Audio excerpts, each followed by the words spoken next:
स्वागत है दोस्तों हमारे यूट्यूब चैनल संस्कृति भक्ति में आपका एक बार फिर से। मैं संगीता पांडे आज आप लोगों के लिए लेकर आई हूँ अभिज्ञान शाकुंतलम का चतुर्थ अंक।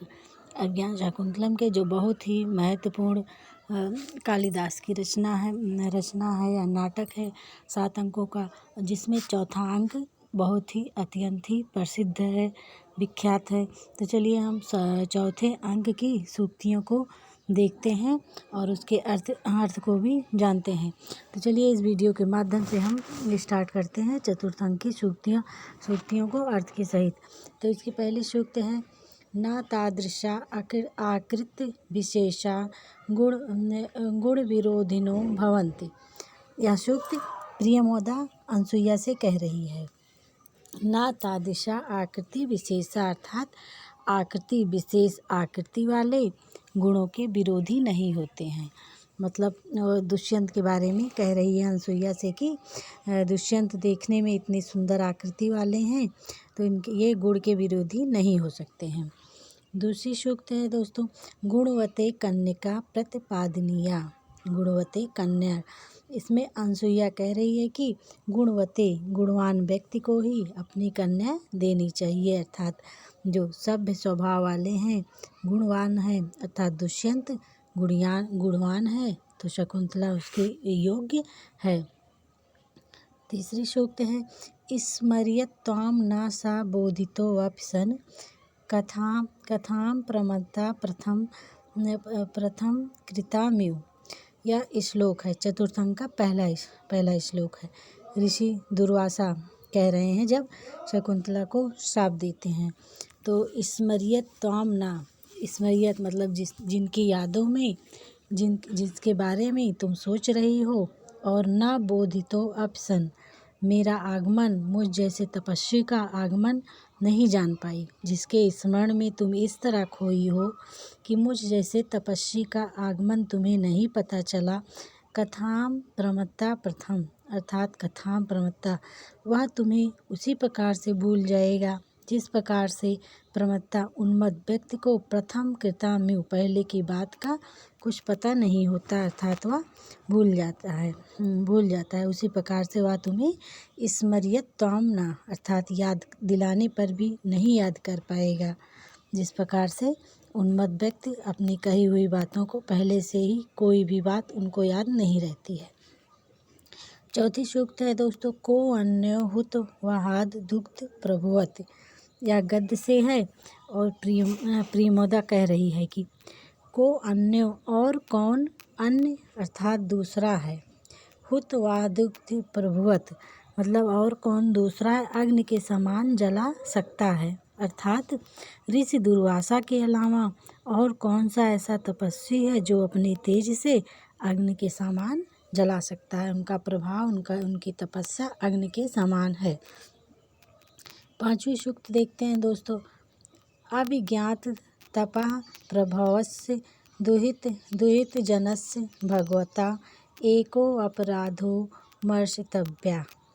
इसमें प्रियमोदा ऋषि दुर्वासा से किस प्रकार से अपनी गलतियों को क्षमा मांगती हैं, या फिर उनसे उनसे कहती हैं, विनय निवेदन करती हैं कि हमसे ऐसी भूल हो गई आपकी पुत्रियों से, उसी का प्रियमोदा अनसुईया से बता रही हैं कि मैंने किस प्रकार से ऋषि दुर्वासा को मनाया या मनाने की कोशिश की।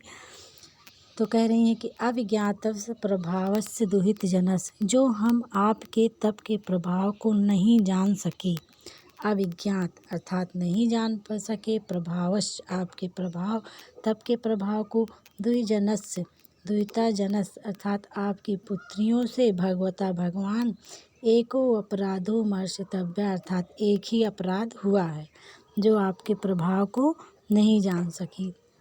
इसी प्रकार से प्रियमोदा अनसुईया से बता रही हैं कि हम ऋषि दुर्वासा को इसी प्रकार से मनाने की कोशिश की। छठवीं सूक्त है, रक्षितव्या खलु प्रकृति प्रिय सखी। प्रिय सखी, प्रकृति जिसको प्रिय है, अर्थात प्रकृति के समान जो कोमल स्वभाव वाली शकुंतला है, रक्षितव्या, उसकी हमें रक्षा करनी चाहिए। अनसुईया प्रेमोदा से कह रही हैं कि प्रकृति के समान अत्यंत कोमल स्वभाव वाली सखी शकुंतला की हमें उसकी रक्षा करनी चाहिए। 7वें सूक्त है को नमोश्रुकेन नवमालिकं सिंचत, नमोश्रुकेन नवमालिकं सिंचित। प्रेमोदा इसमें कहती है कि कौन, नवश्रुकेन नवमालिका अर्थात नमो उदकेन मतलब नवमालिका नई खिली हुई कलियां या पुष्प को कौन गर्म जल से सींचेगा। इसमें कौन गर्म जल से नवमालिका को सिंचित करेगा, अर्थात जो अभी अभी खिले हुए पुष्प के समान नवमालिका है उसको कौन गर्म जल से सिंचित करेगा। उनके कहने का तात्पर्य है कि हमारे दुष्यंत और शकुंतला का अभी अभी गंधर्व विवाह हुआ है, तो ऋषि दुर्वासा के शाप के बारे में बता दूंगी तो शकुंतला चिंतित हो जाएगी, उसको मतलब गर्म जल से सींचने के समान होगा। 8वीं सूक्त है तेजोतस्य युग पदस्य सनो दभ्या लोको निमत्तता युवात्म दशांतरेषु।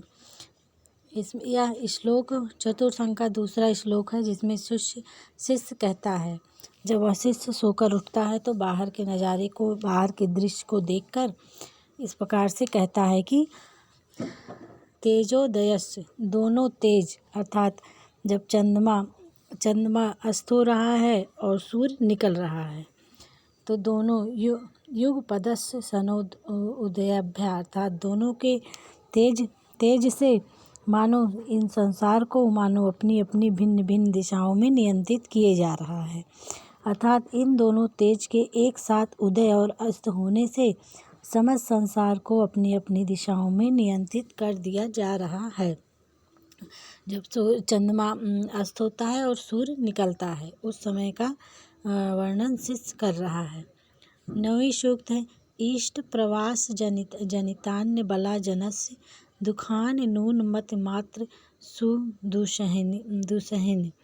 यह तीसरा श्लोक है चतुर्थ अंक का, जिसमें शिष्य कह रहा है, दूसरा शिष्य कह रहा है ईष्ट प्रवास जनितान्य बला जनस।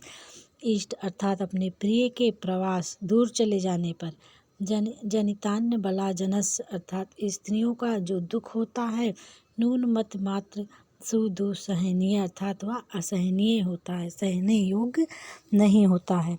जो स्त्रियां जिनके प्रियजन उनसे दूर चले जाते हैं उनका दुख बहुत ही कष्टकारी होता है।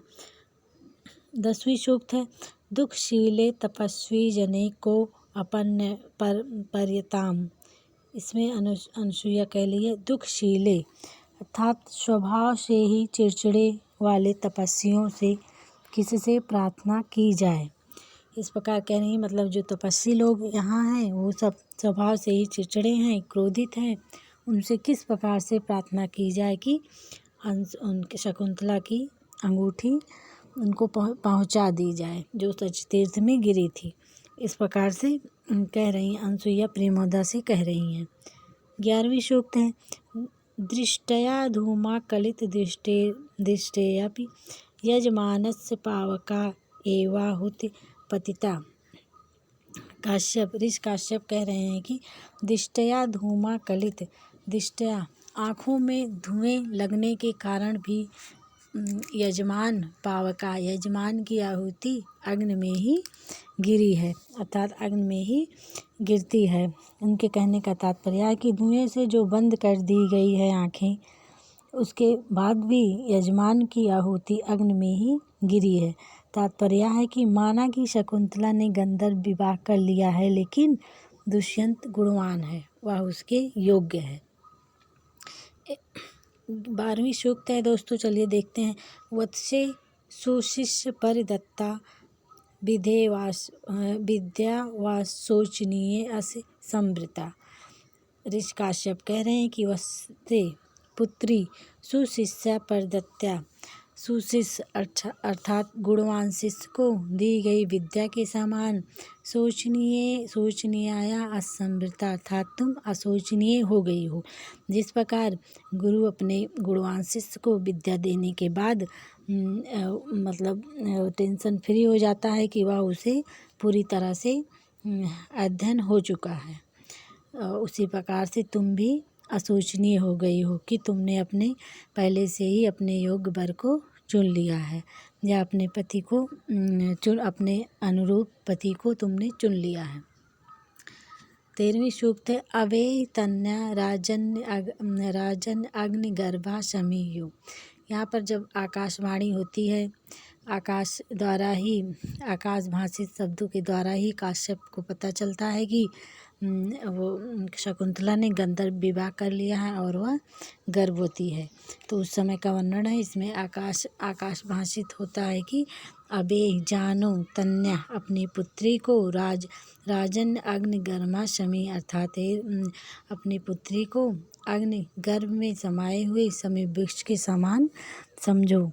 इसमें आकाशवाणी हो रही है कि शकुंतला गंधर्व विवाह कर ली है और वह गर्भवती है, इसलिए जानो पुत्री अग्निगर्भा के समान अपनी पुत्री अग्निगर्भ में जिस प्रकार शमी वृक्ष के समान अपनी पुत्री को जानो। तो दोस्तों, या तो अभिज्ञान शाकुंतलम के चतुर्थ अंक हमने 13 सूक्तियों का अध्ययन किया। आगे की सूक्तियों को लेकर हम कल फिर दूसरे वीडियो में मिलते हैं।